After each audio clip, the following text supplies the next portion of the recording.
آپ کو بتائیں جاتی سردی نے پھر سے ڈیرے ڈال دیے. ملک کے بیشتر علاقوں میں بادل برس پڑے جبکہ پہاڑوں پر برفباری کا سلسلہ بھی جاری ہے. تیامر، بابو سر ٹاپ، استور، کالام، بالم جبہ اور گرد و نواح کے علاقوں نے سفید چادر اوڑھ لی. موسم کا مزید احوال دیکھتے ہیں اس رپورٹ میں.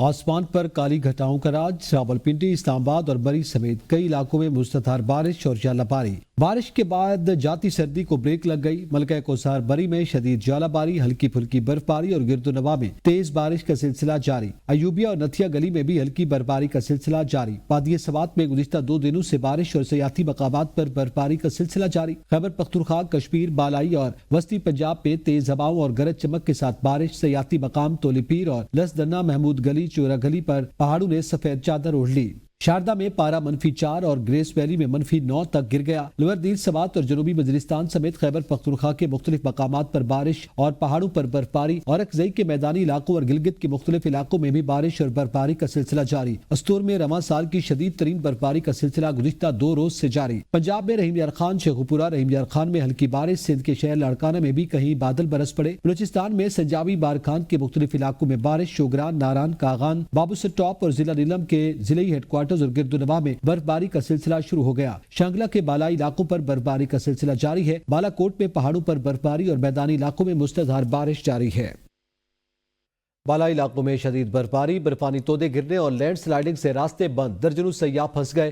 کمراٹ، ریڈ اور بریکٹ کے مقام پر لینڈ سلائیڈنگ کے باعث بند ہو گیا. سیاح اور مقامی افراد محصور ہو گئے. شاہراہ قراقرم بھی مختلف مقامات سے بند. گاڑیاں پھنس گئی. کئی جگہوں میں سیاحوں کو مقامی سکولز میں ٹھہرایا گیا. مظفر آباد میں لوہار گلی روڈ بڑی گاڑیوں کے لیے بند کر دی گئی. پیر چناسی روڈ بھی لینڈ سلائیڈنگ کا خدشہ. وادی نیلم میں سیری کے مقام پر سنو سلائیڈ آنے سے 40 سے زائد مسافر پھنس گئے. نتھیا گلی میں بھی برفباری کے باعث سیاحوں کی گاڑیاں پھنس گئیں.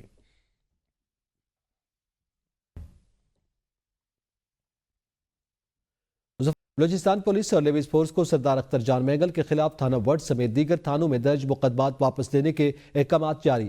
ہوم ڈپارٹمنٹ اور ایڈیشنل چیف سیکرٹری بلوچستان نے باقاعدہ نوٹیفیکیشن جاری کر دیے.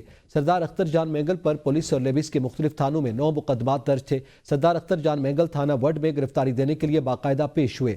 پولیس کی جانب سے سردار اختر جان مینگل کو گرفتار کرنے کی بجائے مقدمات واپس لینے کا حکمنامہ موصول. اہم خبر سے آپ کو آگاہ کر رہے ہیں. سردار اختر جان مینگل پر پولیس کی جانب سے مقدمہ درج کیا گیا. تھانہ وڈ میں گرفتاری دینے کے لیے باقاعدہ پیش ہوئے لیکن پولیس نے ان کو گرفتار نہیں کیا. سپریم کورٹ میں فوجی عدالتوں میں سیویلینز کے ملٹری ٹرائل کے خلاف انٹرا کورٹ اپیلوں پر سماعت پیر تک ملتوی کر دی گئی. سول سوسائٹی کے وکیل فیصل صدیقی پیر کو بھی اپنے دلائل جاری رکھیں گے. سماعت کے دوران وکیل نے موقف اختیار کیا کہ انسداد دہشت گردی عدالت نے ملزمان کی حوالگی کے احکامات تفتیش مکمل ہونے سے پہلے جاری کیے جو غیر قانونی ہیں. جسٹس جمال مندوخیل نے ریمارکس دیے کہ آفیشل سیکرٹ ایکٹ کے تحت حوالگی تفتیش مکمل ہونے کے بعد ہی ممکن ہوگی. بحث کے دوران احمد فراز کیس کا حوالہ بھی دیا گیا جس پر جسٹس مسرت ہلالی اور دیگر ججز کے درمیان دلچسپ جملوں کا تبادلہ ہوا. جسٹس مسرت ہلالی نے کہا کہ بطور وکیل کیس ہارنے کے بعد میں کہتی تھی ججز نے ٹرک ڈرائیورز کی طرح اشارہ کہیں اور کا لگایا اور چلے کہیں اور گئے جس پر عدالت میں کہے گونج اٹھے. جسٹس نعیم اختر افغان نے کہا کہ اگر آرمی ایکٹ کی دفعات کالعدم ہوئی تو وکیل کے دلائل غیر متعلقہ ہو جائیں گے. فیصل صدیقی نے کہا کہ وہ عدالت کے سامنے ایک مینیو رکھ رہے ہیں جس پر جسٹس مسرت ہلالی نے برجستہ کہا آج بارش ہو رہی ہے، مینیو بھی موسم کے حساب سے رکھنا چاہیے. لاہور کے جدید ہاؤسنگ پروجیکٹ گرینڈ ریزیڈینشیا کے بلاک پرائم وسٹا کی بیلٹنگ تقریب کا انعقاد گرینڈ ریزیڈینشیا کے head office Babar block Garden Town میں کیا گیا. سربراہ Residencia major general retired Zawar Hussain, Majid Karim Khan, Iqbal Sajid, Grand Residencia کے سیلز پارٹنرز بھی تقریب میں شریک ہوئے. گرینڈ ریزیڈینشیا کے ڈائریکٹر سیلز اینڈ مارکیٹنگ ملک محمد عثمان نے شرکاء کو پرائم وسٹا بلاک پر بریفنگ دی. گرینڈ ریزیڈینشیا کے ڈائریکٹر سیلز اینڈ مارکیٹنگ ملک محمد عثمان کا کہنا تھا کہ کالا خطائی شادرہ انٹرچینج کی پرائم لوکیشن پر واقع گرینڈ ریزیڈینشیا پرائم وسٹا جدید عالمی معیار کا رہائشی منصوبہ ہے. آج بیلٹنگ کا فرض پورا ہو گیا. انشاءاللہ جلد پرائم بلاک کا تعمیراتی کام بھی مکمل ہو جائے گا. گرینڈ ریزیڈینشیا رہائشی منصوبہ ریل اسٹیٹ مارکیٹ میں اہم ترین سنگ میل ثابت ہوگا. رمضان المبارک کے سلسلے میں انتظامات یقینی بنانے کی ہدایت۔ سینیٹری ورکرز 3 شفٹوں میں تعینات رہیں گے۔ مساجد، امام بارگاہ، افطار، سحری پوائنٹ اور بچت بازار کے اطراف اضافی عملہ لگانے کی ہدایت۔ Managing director Sindh solid waste management board Tariq Ali Nizamani کی زیر صدارت اجلاس میں رمضان المبارک کے سلسلے میں انتظامات یقینی بنانے کی ہدایت کی گئی۔ سحری اور افطاری کے پوائنٹس پر عملہ تعینات رہے گا۔ اس کے علاوہ مساجد، امام بارگاہ، بچت بازار، مارکیٹ، فوڈ اسٹریٹ اور قبرستانوں کی صفائی کے لیے اضافی عملہ تعینات کیا جائے گا۔ اجلاس میں executive director operation Ghulam Abbas Memon, director M&E صابر شاہ، تمام اضلاع کے ڈائریکٹرز، ڈپٹی ڈائریکٹرز اور نجی کمپنیز کے عہدیداران کے علاوہ حیدرآباد، سکھر اور لڑکانہ سے افسران نے آن لائن شرکت کر کے رمضان المبارک کے سلسلے میں انتظامات کی تفصیلات سے آگاہ کیا۔ نیشنل یونیورسٹی آف سائنسز اور ٹیکنالوجی کے زیر اہتمام پانی کے محتاط استعمال اور پانی کے ذخائر کے تحفظ کی اہمیت اجاگر کرنے کے لیے ایک واک کا اہتمام کیا گیا، جس میں طلباء، اساتذہ اور سماجی تنظیموں کے نمائندوں نے شرکت کی۔ نسٹ کے ریکٹر ڈاکٹر محمد زاہد لطیف نے ماحولیاتی مسائل کے حل میں تعلیمی اداروں کے قائدانہ کردار پر زور دیا۔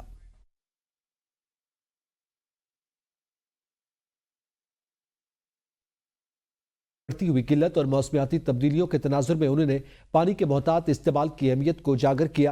انہوں نے کہا کہ پانی بہت قیمتی نعمت ہے اور اس کا تحفظ ہماری ذمہ داری نہیں بلکہ ہماری بقا کے لیے ضروری ہے۔ شرکاء کو پانی کے محتاط استعمال کے طریقوں اور پانی کے روزمرہ استعمال میں بچت کی معاون ٹیکنالوجی کی معلومات بھی دی گئی۔ خواتین کو بااختیار بنانے اور انہیں ڈیجیٹل اہلیت، انٹرپرینورشپ اور بہترین کاروباری مواقع فراہم کرنے کے لیے لاہور میں شی میٹرز کانفرنس کا انعقاد کیا گیا۔ کانفرنس کا مقصد خواتین کو جدید دنیا کی بدلتی ہوئی ضروریات کے مطابق اپنی مہارتیں بڑھانے اور کاروباری میدان میں اپنے قدم مضبوط کرنے کے مواقع فراہم کرنا تھا۔ لاہور کے مقامی ہوٹل میں کشمیر بناسپتی کے تعاون سے شی میٹرز کانفرنس کا اہتمام کیا گیا۔ کانفرنس میں ڈیجیٹل ٹیکنالوجی کے شعبے میں خواتین کی موجودگی بڑھانے اور انٹرپرینورشپ کے میدان میں ان کی کامیابی کے راستے کھولنے پر تفصیلی بات چیت کی گئی۔ شی میٹرز کی CEO سیما ارشد نے کہا، ویمن امپاورمنٹ اب ایک خواب نہیں، حقیقت ہے۔ تقریب میں خواتین کی بڑی تعداد شریک ہوئی۔ خواتین کا کہنا تھا کہ ایسے ایونٹ سے خواتین کو اپنے بزنس ماڈلز پیش کرنے کا موقع ملا۔ شرکاء کا کہنا تھا کہ خواتین کاروباری صلاحیتوں کو فروغ دینا نہ صرف ان کی زندگیوں میں تبدیلی لائے گا بلکہ معاشرتی اور اقتصادی ترقی میں بھی اہم کردار ادا کرے گا۔ ویلکم بیک، آگے بڑھیں۔ آپ کو بتائیں، ابوظہبی کے ولی عہد شیخ خالد بن محمد بن زید ال نہیان دورہ پاکستان مکمل کر کے وطن واپس لوٹ گئے۔ ولی عہد کے دورے کے دوران دونوں ممالک میں مختلف معاہدوں پر دستخط ہوئے۔ شیخ خالد بن محمد بن زید ال نہیان کو نشان پاکستان سے بھی نوازا گیا۔ ابوظہبی کے ولی عہد شیخ خالد بن محمد بن زید ال نہیان ایک روزہ دورہ پاکستان پر اسلام آباد پہنچے۔ نور خان ایئر بیس پر ولی عہد کا والہانہ استقبال کیا گیا۔ صدر مملکت آصف علی زرداری اور وزیر اعظم شہباز شریف نے ولی عہد کا خیر مقدم کیا۔ وزراء، اعلی حکام اور کاروباری افراد بھی شیخ خالد بن محمد بن زید ال نہیان کے ہمراہ تھے۔ وزیر اعظم ہاؤس احمد پر معزز مہمان کو گارڈ آف آنر پیش کیا گیا۔ دونوں ممالک کے درمیان مختلف معاہدوں پر دستخط کیے گئے۔ بینکنگ اور ریلوے کے شعبے میں مفاہمتی یادداشتوں کا تبادلہ کیا گیا۔ دونوں ممالک کے درمیان کانکری کے شعبے میں تعاون کا معاہدہ بھی طے پایا۔ ایوان صدر آمد پر صدر مملکت آصف علی زرداری نے ولی عہد شیخ خالد بن محمد بن زید ال نہیان کو نشان پاکستان سے نوازا۔ تقریب میں وزیر اعظم شہباز شریف، نائب وزیر اعظم اسحاق ڈار اور چیئرمین سینیٹ یوسف رضا گیلانی سمیت وفاقی کابینہ کے اراکین اور دیگر اعلی حکام نے بھی شرکت کی۔ وفاقی کابینہ میں 1 سال بعد توسیع، 12 وفاقی وزراء اور 9 وزراء مملکت کابینہ میں شامل۔ پیپلز پارٹی وفاقی کابینہ کا حصہ نہیں بنی۔ صدر مملکت نے 9 منتخب وزراء اور وزراء مملکت سے حلف لیا۔ دیکھیے رضوان عباسی کی رپورٹ۔ حکومت کے 1 سال بعد وفاقی کابینہ میں توسیع، 12 وفاقی وزراء اور 9 وزراء مملکت نے حلف اٹھا لیا۔ کابینہ اراکین کی مجموعی تعداد 45 ہو گئی۔ اتحادی جماعت MQM BAP کے مصطفیٰ کمال، خالد مگسی بھی وزراء کا حلف اٹھانے والوں میں شامل۔ پیپلز پارٹی کابینہ کا حصہ نہیں بنی۔ وزیر مملکت علی پرویز اور شیزہ فاطمہ کو وفاقی وزیر بنا دیا گیا، جبکہ توانائی کے معاون خصوصی محمد علی کو وزیر اعظم کا مشیر مقرر کر دیا گیا ہے۔ توقیر شاہ اور پرویز خٹک بھی بحیثیت مشیر کابینہ میں شامل ہو گئے۔ حلف اٹھانے والے وفاقی وزراء میں حنیف عباسی، معین بھٹو، مصطفیٰ کمال، سردار یوسف، علی پرویز، شیزہ فاطمہ، جنید انور، خالد حسین مگسی، اورنگزیب کھچی، رانا مبشر اور رضا حیات حراج شامل ہیں۔ ملک رشید، طلال چودھری، کھیل داس، عبد الرحمان کانجو، بلال کیانی، مختار بھرت، انور چودھری اور وجیہ قمر نے وزرائے مملکت کا حلف اٹھایا۔ توسیع کے بعد کابینہ کی مجموعی تعداد 45 ہو گئی۔ اس سے پہلے وزیر اعظم شہباز شریف کی 24 رکنی کابینہ میں 18 وفاقی وزراء، 2 وزرائے مملکت، 1 مشیر اور 3 معاونین خصوصی شامل تھے۔ ذرائع کے مطابق ٹریفک میں پھنسنے کے باعث عمران شاہ شجرا منصب اور ارمغان سبحانی حلف نہ اٹھا سکے۔ عمران شاہ نے وفاقی وزیر جبکہ شجرا منصب اور ارمغان سبحانی نے وزیر مملکت کا حلف اٹھانا تھا۔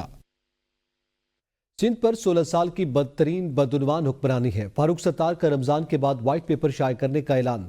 کہتے ہیں 2016 کے بعد بلدیاتی اداروں کی ذمہ داری ایم کیو ایم سے لے کر جاگیرداروں کو دے دی گئی۔ کراچی کے 25 ٹاؤنز نے ریٹائرڈ ملازمین کو اون کرنے سے انکار کر دیا۔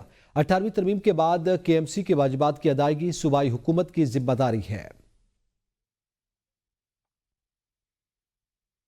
صوبائی وزیر اطلاعات شرجیل میمن نے فاروق ستار کو فوری استعفیٰ دے کر دوبارہ الیکشن لڑنے کا چیلنج دے دیا۔ کہا فاروق ستار اب بھی استعفیٰ دیں اور دوبارہ الیکشن لڑنے۔ فاروق ستار پر تعصب کی سیاست اور کراچی میں انتشار پھیلانے کی کوشش کا الزام لگاتے ہوئے شرجیل میمن نے کہا کہ فاروق ستار کے کہنے پر لوگ فسادات کر کے جیل گئے۔ فاروق ستار اپنے کارکنان سے ملنے جیل تک نہیں گئے۔ ان کی پارٹی کا اب کوئی سیاسی وجود نہیں رہا۔ فاروق ستار صاحب جس سیٹ سے بھی ہیں آج ریزائن کریں، کل دوبارہ انتخابات لڑتے ہیں۔ جس سیٹ سے میں جیتا ہوں میں ریزائن کرتا ہوں، کل بھی میں دوبارہ انتخابات لڑتا ہوں۔ پتہ چل جائے گا فاروق ستار صاحب کو کہ فاروق ستار صاحب کو پبلک زیادہ پسند کرتی ہے یا ان کی بات کو لوگ صحیح سمجھتے ہیں یا ہماری بات کو لوگ صحیح سمجھتے ہیں۔ فاروق ستار صاحب کی اور ان کی پارٹی جو ہے وہ اس کا ایگزسٹنس اس وقت ہے ہی نہیں۔ جن لوگوں کو آپ نے ترغیب دی آگ لگانے کی وہ سارے جیل میں پڑے تھے، تو فاروق ستار صاحب میں اتنی تھی تو اب ان کو چھڑوانے کے لیے آتے ہیں نا، ان کے لیے وکیل تو کریں۔ اپوزیشن اتحاد کی اسلام آباد میں قومی تحفظ آئین کانفرنس تقریب کی اجازت نہ ملنے پر عمر ایوب، شاہد کاکا عباسی اور اپوزیشن رہنما رکاوٹیں توڑ کر ہوٹل میں داخل ہو گئے۔ نجی ہوٹل کے باہر پولیس اور سیکیورٹی اہلکار تعینات ہیں۔ گزشتہ رات انتظامیہ نے کانفرنس کینسل کرنے کا کہا تھا۔ ملک اس وقت ترقی نہیں کر رہا، یہ انسٹالڈ فارم 47 کی رجیم ہے۔ ان کے پاس عوام کا مینڈیٹ نہیں ہے۔ 60 صفوں کا اشتہار چھاپنا اور زمین میں چھاپنے سے ملک میں کچھ ترقی نہیں ہوتی۔ 26ویں ترمیم پاکستان میں مارشل لا دور کے ایل ایف او اور پی سی او کے بعد سب سے زیادہ متنازع قانون سازی ہے۔ یہ ہر صورت واپس ہونے چاہیے۔ ہمارا مولانا صاحب کے ساتھ 26ویں ترمیم کے کسی شک پہ اتفاق نہیں ہوا تھا۔ کیا 26ویں ترمیم کو روکنے کا کوئی طریقہ نہیں تھا؟ پاکستان تحریک انصاف واحد پارٹی تھی جس نے پٹیشن فائل کی پشاور ہائی کورٹ میں، کوئی سنوائی نہیں ہو سکی۔